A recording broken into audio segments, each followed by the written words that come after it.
Visual Basic 6 has a variety of control boxes, menu choices, and toolbars that most users with experience in earlier versions of Visual Basic should recognize.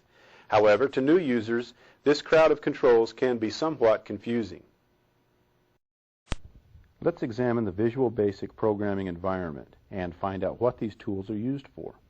At the top of the screen is the title bar, which shows the default name for projects in Visual Basic, Project 1. When we save our sample programs, this title will change to reflect the name of our saved project group. Below the title bar is the menu bar, containing pull-down menus for most of the commands in the programming environment.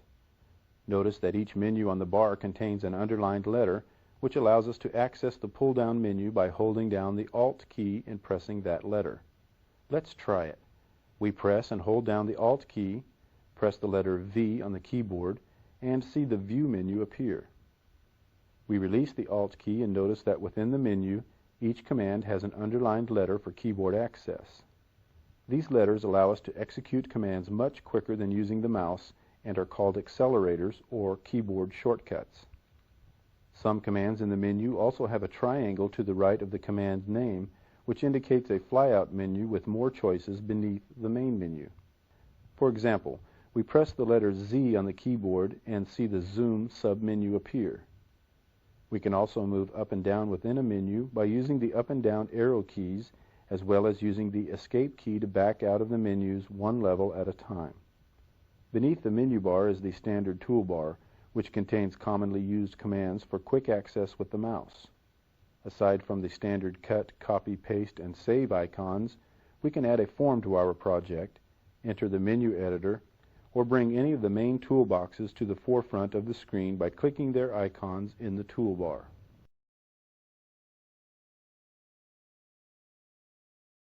In the middle of the main view is the Form window, which we can maximize for more screen space. This window contains the form, or visual component of our work, and it is here that we will lay out the graphical portion of our sample programs. The form is a representation of our finished program's appearance and can be resized to our liking. When we start working with controls later on, we will be placing them directly on this form. To the left of the form window is the toolbox, which displays the controls we can add to our blank form. The toolbox allows us to pick the graphical elements our program will use by clicking on the element icons and positioning the elements in our work area. Found here are basic Windows elements like text boxes, labels, list boxes, and command buttons, as well as advanced controls for creating graphics, all waiting to be picked from the toolbox and inserted into our program. To the right of the form window are three separate toolboxes displaying another of Visual Basic 6's features, linking. In recent versions of Visual Basic, toolboxes and toolbars can link together to form single control boxes to save screen space.